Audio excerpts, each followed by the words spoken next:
ಇದೇನು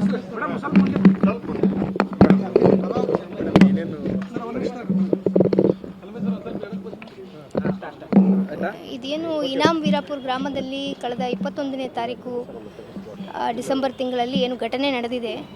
ಸೊ ಅದಕ್ಕೆ ಸಂಬಂಧಪಟ್ಟಂತೆ ಆ ಒಂದು ಘಟನೆ ನಡೆದಿರುವ ಕುಟುಂಬದವರು ಇಲ್ಲಿ ವಿವೇಕಾನಂದ ಹಾಸ್ಪಿಟಲಲ್ಲಿ ಅಡ್ಮಿಟ್ ಆಗಿದ್ದಾರೆ.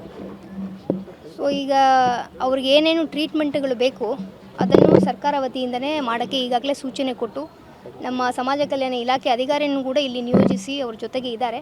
ಈಗ ನಾನು ಕೂಡ ಹೋಗಿ ಅದನ್ನು ಇವರು ಯಾರ್ಯಾರು ಇಲ್ಲಿ ಪೇಷಂಟ್ ಅಡ್ಮಿಟ್ ಆಗಿದ್ದಾರೆ ಅವರನ್ನು ಎಲ್ಲನೂ ಕೂಡ ವಿಚಾರಿಸ್ಕೊಂಡು ಬಂದಿದ್ದೀವಿ. ನಿನ್ನೆ ಇಬ್ಬರು ICUನಲ್ಲಿ ಇದ್ದರು.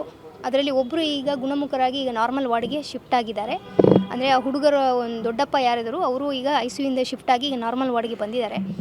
ಒಬ್ಬರು ಹುಡುಗನ ದೊಡ್ಡಮ್ಮ ಯಾರಿದ್ದಾರೆ ಅವರು ಇನ್ನೂ ICUನಲ್ಲಿ ಇದ್ದಾರೆ. ಈಗಾಗಲೇ ನಾನು ಸಂಬಂಧಪಟ್ಟ ಇಂಟೆನ್ಸಿವಿಸ್ಟ್ ಡಾಕ್ಟರು ಮತ್ತು ಸ್ಪೆಷಲಿಸ್ಟ್ ಜೊತೆಗೆ ಮಾತಾಡಿದ್ದೀವಿ. ಅವ್ರಿಗೆ ಯಾವ ರೀತಿಯಲ್ಲಿ ಹೈಯೆಸ್ಟ್ ಕೇರನ್ನು ಕೊಡಬೇಕು ಅದನ್ನು ಕೊಡೋದಕ್ಕೆ ಕೂಡ ಅವ್ರಿಗೆ ನಾವು ವಿನಂತಿ ಮಾಡ್ಕೊತೀವಿ. ಸೊ ಈಗ ಅವರು ಕಾನ್ಷಿಯಸ್ ಆಗಿ ಇದ್ದಾರೆ. ಅವ್ರಿಗೆ ಕೆಲವೊಂದು ಸ್ಕ್ಯಾನ್ಗಳು ಈಗಾಗಲೇ CT ಸ್ಕ್ಯಾನ್ ಎಲ್ಲ ಕೂಡ ಮಾಡಿದ್ದಾರೆ. ಬಟ್ ಆದಾಗ್ಯೂ ಕೂಡ ಇನ್ನೂ 72 ಅವರ್ಸ್ ಆದಮೇಲೆ ನಾವು ಅವರ ಬಗ್ಗೆ ನಾವು ಮೆಡಿಕಲಿ ಹೇಳೋದಕ್ಕೆ ಆಗುತ್ತೆ ಅಂತ ಹೇಳಿದ್ದಾರೆ. ಈಗ ಮೆಡಿಕಲಿ ಈಗ ಸ್ಟೇಬಲ್ ಇದ್ದಾರೆ. ಬಟ್ ಆದಾಗ್ಯೂ ಕೂಡ ಒಂದು 72 ಅವರ್ಸಲ್ಲಿ ನಾವು ಉಳಿದ ಮುಂದಕ್ಕೆ ಅವ್ರಿಗೆ ಯಾವ ರೀತಿ ಟ್ರೀಟ್ಮೆಂಟ್ ಬೇಕು ಎಂಬುದನ್ನು ನಾವು ಮಾನಿಟರ್ ಮಾಡ್ತಾ ಇರೋದಾಗಿ ಹೇಳಿದ್ದಾರೆ. ಅವರಿಗೆ ಕೂಡ ಡಾಕ್ಟರ್ಸ್ಗಳಿಗೆ ವಿನಂತಿ ಮಾಡ್ತೀವಿ. ಎಲ್ಲ ಯಾರು ಪೇಷಂಟ್ಗಳು ಇಲ್ಲಿ ಆ ಕುಟುಂಬದವರು ಅಡ್ಮಿಟ್ ಆಗಿದ್ದಾರೆ ಅವ್ರಿಗೆ ಒಳ್ಳೆಯ ಚಿಕಿತ್ಸೆಯನ್ನು ಕೊಡೋದಕ್ಕೆ ಈಗಾಗಲೇ ನಾವು ಘಟನೆ ಆದ ತಕ್ಷಣವೇ ಕಿಮ್ಸಲ್ಲಿ ನಮ್ಮ ಡೈರೆಕ್ಟರ್ಗೆ ಮತ್ತು ಸಂಬಂಧಪಟ್ಟ ಸ್ಪೆಷಲಿಸ್ಟ್ಗಳಿಗೆ ಕೂಡ ನಾವು ಖುದ್ದು ಮಾತಾಡಿ ಅವರಿಗೆ ಕೂಡ ಈಗ ಬರೋದಲ್ಲ, ಈಗ ಏನೇನೋ ಅವರಿಗೆ ಸೌಕರ್ಯಗಳು ಬೇಕು ಇದನ್ನು ಕೋಆರ್ಡಿನೇಷನ್ ಕೂಡ ಮಾಡೋದು ನಮ್ಮ ಜವಾಬ್ದಾರಿ ಇದೆ. ಇಲ್ಲಿನೇ ನಮ್ಮ ಅಧಿಕಾರಿಗಳನ್ನು ಇದ್ದಾರೆ. ಇವತ್ತು ನಾವು ಅವರಿಗೆ ಏನು ಅನುದಾನವನ್ನು ಕೊಡಬೇಕಾಗಿತ್ತು ಅದನ್ನು ಸರ್ಕಾರಕ್ಕೆ ಬರೆದಿದ್ದೀವಿ.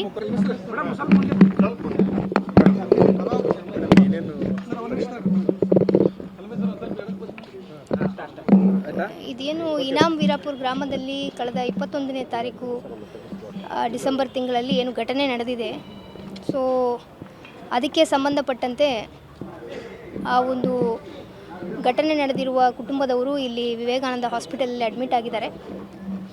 ಸೊ ಈಗ ಅವ್ರಿಗೆ ಏನೇನು ಟ್ರೀಟ್ಮೆಂಟ್ಗಳು ಬೇಕು ಅದನ್ನು ಸರ್ಕಾರ ವತಿಯಿಂದನೇ ಮಾಡೋಕ್ಕೆ ಈಗಾಗಲೇ ಸೂಚನೆ ಕೊಟ್ಟು ನಮ್ಮ ಸಮಾಜ ಕಲ್ಯಾಣ ಇಲಾಖೆ ಅಧಿಕಾರಿಯನ್ನು ಕೂಡ ಇಲ್ಲಿ ನಿಯೋಜಿಸಿ ಅವ್ರ ಜೊತೆಗೆ ಇದ್ದಾರೆ.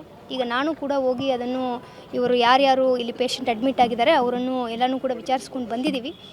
ನಿನ್ನೆ ಇಬ್ಬರು ICUನಲ್ಲಿ ಇದ್ದರು. ಅದರಲ್ಲಿ ಒಬ್ಬರು ಈಗ ಗುಣಮುಖರಾಗಿ ಈಗ ನಾರ್ಮಲ್ ವಾರ್ಡ್ಗೆ ಶಿಫ್ಟ್ ಆಗಿದ್ದಾರೆ.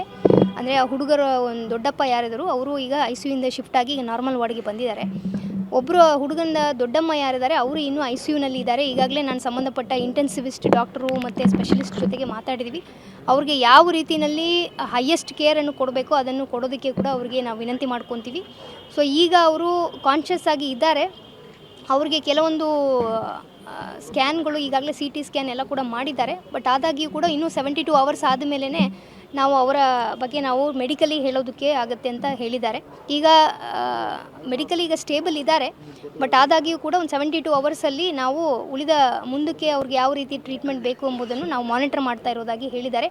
ಅವರಿಗೆ ಕೂಡ ಡಾಕ್ಟರ್ಸ್ಗಳಿಗೆ ವಿನಂತಿ ಮಾಡ್ತೀವಿ. ಎಲ್ಲ ಯಾರು ಪೇಷಂಟ್ಗಳು ಇಲ್ಲಿ ಆ ಕುಟುಂಬದವರು ಅಡ್ಮಿಟ್ ಆಗಿದ್ದಾರೆ ಅವ್ರಿಗೆ ಒಳ್ಳೆಯ ಚಿಕಿತ್ಸೆಯನ್ನು ಕೊಡೋದಕ್ಕೆ ಈಗಾಗಲೇ ನಾವು ಘಟನೆ ಆದ ತಕ್ಷಣವೇ ಕಿಮ್ಸಲ್ಲಿ ನಮ್ಮ ಡೈರೆಕ್ಟರ್ಗೆ ಮತ್ತು ಸಂಬಂಧಪಟ್ಟ ಸ್ಪೆಷಲಿಸ್ಟ್ಗಳಿಗೆ ಕೂಡ ನಾವು ಖುದ್ದು ಮಾತಾಡಿ ಅವರಿಗೆ ಕೂಡ